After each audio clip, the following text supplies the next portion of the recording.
नमस्कार दोस्तों, स्वागत है आपका अपने YouTube चैनल HSSC क्रैकर्स में। मैं आपका मैथ एजुकेटर राजेश पांचाल। तो चलिए चलते हैं मैथ एक्सप्रेस के साथ। क्लास नंबर है 34 HSSC ITI इंस्ट्रक्टर का 11 दिसंबर 2021 को शिफ्ट नंबर 1 हुआ था। HSSC के प्रीवियस ईयर क्वेश्चन करने वाले हैं हम इसमें। तो डेली आप रात 9 बजे जुड़ते हैं राजेश सर के साथ लाइव। तो बच्चों क्लासेस चल रही थी। मेरा प्रॉमिस है कि आपको 150 से भी या 200 के अप्रोक्स प्रीवियस ईयर पेपर करवाए जाएंगे, जहां से आपके क्वेश्चन बनते हैं। जिस बच्चे को मैथ नहीं आता क्लास देखेगा उसको बिल्कुल समझ में आने लगेगा। और अगर आप ये कर लेते हैं तो अगर आपके 10 या 15 मैथ के क्वेश्चन आते तो मेरी श्योरिटी है कि आपका एक भी क्वेश्चन यहां से बाहर नहीं जाने वाला। तो चलिए क्लास को स्टार्ट करते हैं। एक बार सेशन को शेयर कर दीजिए अगर आप क्लास में जुड़े हैं। आप लोग शेयर नहीं करते, वीडियो देख लेते हैं। बच्चों आपको क्या करना है, प्रॉपर क्या बनाने हैं, नोट्स बनाने हैं। तो चलिए क्वेश्चन नंबर 1 क्या कहता है, find the missing number in given series following the same pattern. समान पैटर्न पर अनुसरण करते हुए दी श्रृंखला में लुप्त संख्या ज्ञात कीजिए। देखिए यहां पे लिख लेता हूं मैं इसको। 126, 131, 138, 149 एंड 162। देखिए क्या होता है आपके पास बच्चों, यहां पे हमने क्या देखा, 2 का डिफरेंस है। यहां पे हमने देखा 3 का डिफरेंस है। यहां पे हमने देखा 5 का डिफरेंस है। यहां पे देखा 7 का हो रहा है। यहां पे कितने का हुआ देखिए, 11 का। और यहां पे कितने का हुआ आपके पास, 13 का। तो नेक्स्ट आपके पास क्वेश्चन मार्क दिया गया है। तो बच्चों मैं आपको एक चीज बता दूं, देखिए हमें लग रही है ये prime number. Prime number because prime number कहां से स्टार्ट होता है, 2 से। और जो अपने ही टेबल पे कटते हैं, 2, 3, 5, 7, 11, 13, फिर क्या आएगा 17। तो ये बनेगा 9, ये बनेगा 7, 179 is right answer, option number B. Question अच्छा लगता है तो शेयर जरूर कीजिए। नेक्स्ट क्वेश्चन देखिए, find the area of equilateral triangle in centimetre square having sides 11 centimetre. एक समबाहु त्रिभुज का क्षेत्रफल वर्ग सेंटीमीटर में ज्ञात कीजिए जिसकी भुजा क्या दे रखी, 11 सेंटीमीटर। देखिए समबाहु त्रिभुज आपकी क्या होती है, जिसकी आपके पास तीनों भुजाएं क्या हो, समान हो, यानी ये इक्वल होती हैं।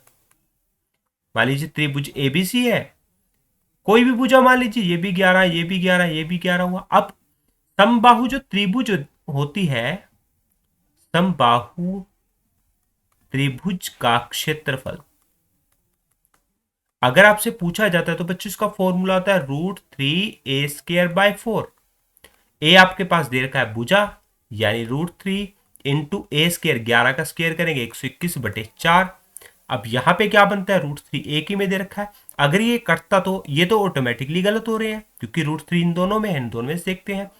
4 दिए 12, 1 बचा 0 आ जाएगा। 4 दूनी 8, 4 पंजे 20, √3 आपका right answer option number D. तो ये तीनों क्या हो जाएंगे, गलत हो जाएंगे। नेक्स्ट देखते हैं।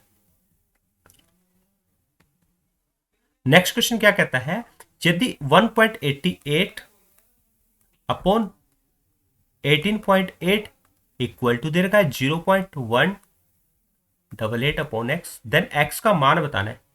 अब एक चीज ध्यान से सुनिएगा, इसके नाम का डेसिमल खत्म करके 1 के बटे में क्या आ जाएगा, 1 इंटू 00 आ जाएगी। अगर इसका डेसिमल खत्म करेंगे, इसका 0 कहां जाएगा, ऊपर जाएगा। इसका डेसिमल खत्म करेंगे तो डेसिमल के बाद कितने अक्षर है, 3 एक्स। ठीक, अब क्या होगा देखिए, ये काट दीजिए इसके साथ और ये 2 जीरो कट गए इसके साथ, तो एक्स चला जाएगा यहाँ पे मल्टीप्लाई। और ये यहाँ पे 1 बचा है ना, यहाँ पे 1 बचा है, ये 10 बचा है ना आपके पास, तो कितना हो जाएगा देखिए, ये हो जाएगा एक्स ऊपर, तो ये 188 जाएगा ऊपर, और यहाँ पे बचा था 10 और ये 10 नीचे आ गया, मल्टीप्लाई हो गया, 100 बन गया। तो बनेगा 1.88 आपका right answer, option number B. Next देखते हैं बच्चों, डेसिमल खत्म कर लीजिएगा क्योंकि कई बार क्या होता है, डाउट हो जाता है, गलत हो जाता है question. Product of two coprime number is 2 to 1, their LCM should be. दो सह अभाज्य संख्याओं का गुणनफल 221 है, तो उनका एलसीएम क्या। सबसे पहले तो देखिए सहभाज्य संख्या क्या होती है, सहभाज्य संख्या जिनका एचसीएफ ऑलवेज क्या हो, 1 हो। और यहां पे आपसे एलसीएम पूछा है, देखिए आपको मैं बता चुका हूं कि दो संख्याओं की गुना हमेशा एलसीएम इंटू एचसीएफ के बराबर होती है, उनकी गुना के बराबर होती है। अब मैंने क्या कहा कि सह अभाज्य संख्याओं का गुणनफल क्या होता है, सॉरी एचसीएफ क्या होता है, 1 होता है। और ये संख्याओं कि अगर मैं गुना कर दूं तो मेरे को गुणनफल दिया गया है 221, एलसीएम निकालना है तो ये 1 चला जाएगा नीचे, तो 221/1 बराबर एलसीएम। तो क्या आ जाएगा, option number B right answer. अब मैं आपको एक चीज सिखाता हूं जिसके बारे में आपको पता होना चाहिए। देखिए, पिछला सेशन नहीं देखा तो उसमें देखिए, मैंने आपको एक बिल्कुल सिखाया कि नेचुरल नंबर क्या होते हैं, 1 से स्टार्ट होते हैं, पॉजिटिव इंफिनिटी तक जाते हैं, जीरो ऐड हो जाएगा, पूर्ण संख्या हो जाती है, होल नंबर बोलते हैं उसे। पूर्णांक क्या होता है, minus infinity to positive infinity तक जाएगा। अब आपके पास प्राइम नंबर क्या होता है, देखिए प्राइम नंबर बताता हूं पहले। प्राइम नंबर आपके स्टार्ट होते हैं बच्चों 2 से, 2, 3, 5, 7, 11, 13, 17, यानी ऐसे नंबर जो अपने ही टेबल पे कटते हैं या 1 पे कटते हैं, लेकिन वो स्टार्ट कहां से होते हैं, 2 से, जो कि आपका इवन प्राइम नंबर है। अब को प्राइम की बात करते हैं हम, सहअभाज्य संख्याएं, ये होता है अभाज्य और ये होता है सहअभाज्य। देखिए सहअभाज्य संख्याएं ऐसी दो संख्याएं जिनका एचसीएफ क्या होता है, 1। मान लीजिए 1 4 ले लिया आपका, 2 3 ले लिया, 4 5 ले लिया। उसमें एक बात, सम संख्या तो हो सकती है, विषम भी हो सकते हैं, लेकिन उनका एचसीएफ ऑलवेज क्या आएगा, 1 आता है, उसको बोलते हैं को प्राइम नंबर, जो मैंने आपको यहाँ पे प्रूव करके दिखाया है। तो चलिए नेक्स्ट क्वेश्चन देखते हैं। Walking at 6/7 of its usual speed, a man is 10 minutes late. Find this usual time to cover the journey in minutes. अपनी सामान्य गति से 6/7 की गति से चलने पर एक व्यक्ति 10 मिनट देरी से चलता है या 10 मिनट देरी से पहुंचता है, ऐसा लिख सकते हो। यात्रा को पूरा करने के लिए उसका सामान्य समय कितने मिनट होगा। देखिए ध्यान से, अगर मैं उसकी गति क्या मान लू, एक्स मान लू, तो गति क्या होता है, डिस्टेंस अपॉन टाइम। गति क्या होता है, डिस्टेंस अपॉन टाइम, यानी आपका चाल बराबर है दूरी बटे समय।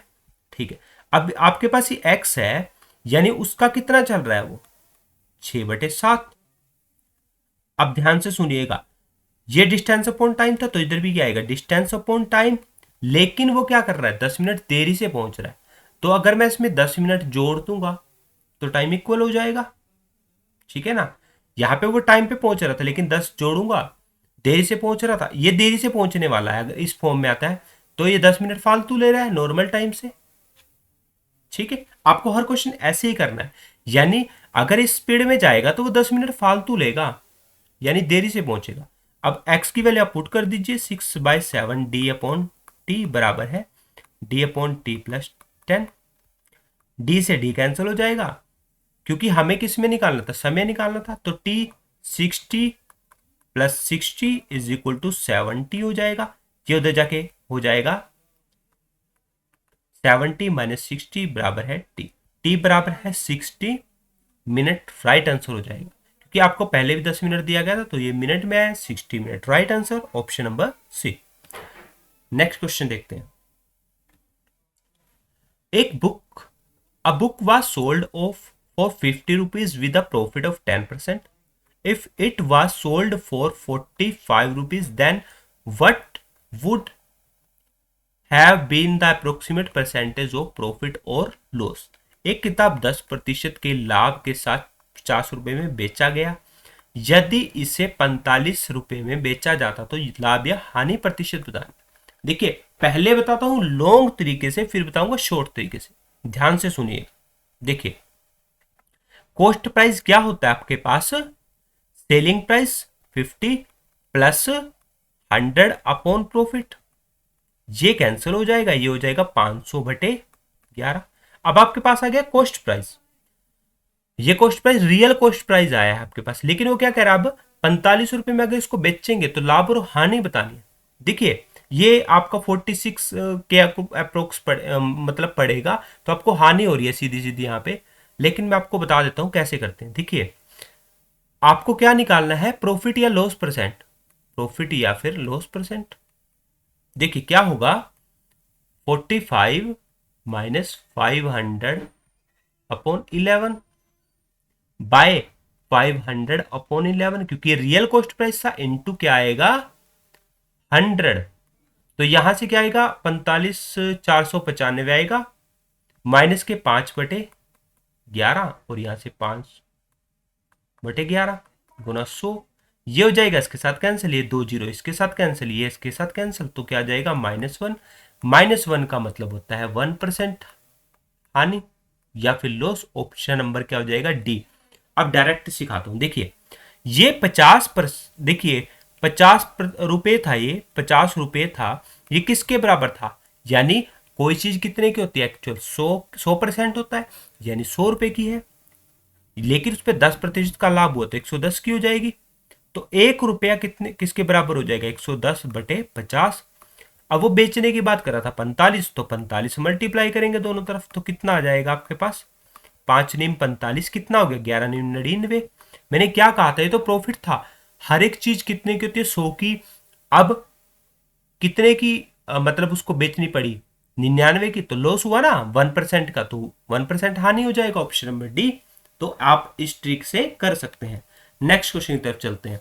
नेक्स्ट क्वेश्चन क्या कहता है, find the compound interest of 3,000 rupees at 5% per annum for 2 year compounded annually, यानी 3,000 रुपए पर 5% प्रतिवर्ष की दर से 2 वर्ष के लिए वार्षिक चक्रवृद्धि ब्याज ज्ञात कीजिए। देखो बच्चों, साधारण ब्याज क्या होता है, मान लीजिए आपका 100 रुपए है, 5% के हिसाब से 2 साल के लिए, यानी आपका एक बार ब्याज लगेगा और उसी अमाउंट पे ही ब्याज लगता रहेगा बार बार। ये नहीं कि आपका ब्याज जुड़ा उस पे ब्याज क्या हो जाता है चक्रवृद्धि ब्याज हो जाता है।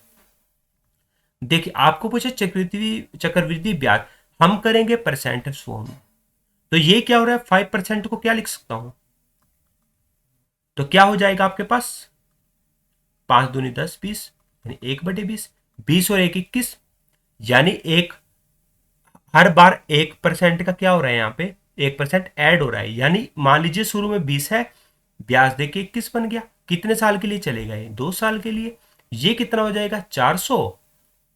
ठीक है, ये 400 हो गया, और ये कितना हो जाएगा 441। अब देखिए अब आता है ट्विस्ट, ये आपका किसके बराबर था 400, किसके बराबर है 3,000 के, एक किसके बराबर हो जाएगा 3,000/400, और इनके बीच में डिफरेंस कितने का आया 41 का, तो 41 से मल्टीप्लाई करवा लीजिए, ये इसके साथ कैंसिल हो जाएगा, तो ये कितना बनेगा 0, 3, 4 × 1200/4, तो कितना हो जाएगा 4×3 = 12, 0, 4×7 = 28, 4×5 = 20, 307.5 राइट आंसर हो जाएगा। बिल्कुल आसान है तरीका करने का। सो नेक्स्ट क्वेश्चन की तरफ चलते हैं। How many natural numbers between 31 and 100 are exactly divisible by 3? ये आपका नंबर सिस्टम का क्वेश्चन है, तो बिल्कुल गलत मत कीजिएगा। इसको हम करेंगे एपी की फॉर्म में भी आप इसको कर सकते हैं। देखिए एपी कैसे बनेगा है, उसने कहा कि इन दोनों प्राकृतिक संख्याओं के बीच में 3 से विभाजित होने वाली प्राकृतिक संख्या बताओ। देखिए 31 के बाद अगर मैं करता हूं तो कितना बनेगा 33, 36, 39, ऐसे से करते करते आपके पास लास्ट में क्या बनेगा 99। ये सभी किससे डिवाइड हो रहे हैं 3 से। तो ये क्या होता है पी का ए होता है 33, डी हुआ 36 माइनस 33 बराबर है 3, और ए एन यानी लास्ट नंबर को बोलते हैं 99।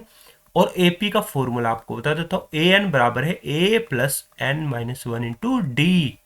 ये दे रखा है 99, ये है आपके पास 33, और आपको निकालना है एन, तो ये कितना हो जाएगा 3, ये चला जाएगा इधर माइनस हो जाएगा 99 माइनस 33 66, और ये क्या बचा n-1 × 3, ये इसके साथ कैंसिल हो जाएगा 22, n-1 -1 उधर जाके प्लस हो जाएगा 23, तो n आपके पास कितना हो जाएगा 23। यानी ऐसी 23 संख्याएं हैं जो 31 और 100 के बीच में प्राकृतिक संख्याएं जो 3 से विभाजित हो। आप चेक भी कर सकते हैं। नेक्स्ट क्वेश्चन की तरफ चलते हैं। A can finish a work in 10 days. B can do the same work in 20 days. A and B work together for 5 days. Then B left the job. In how many days A along can finish the remaining work? यानी क्या कह रहा है वो, A एक काम को 10 दिनों में पूरा कर सकता है, और बी उसी काम को 20 डेज में कंप्लीट कर सकता है।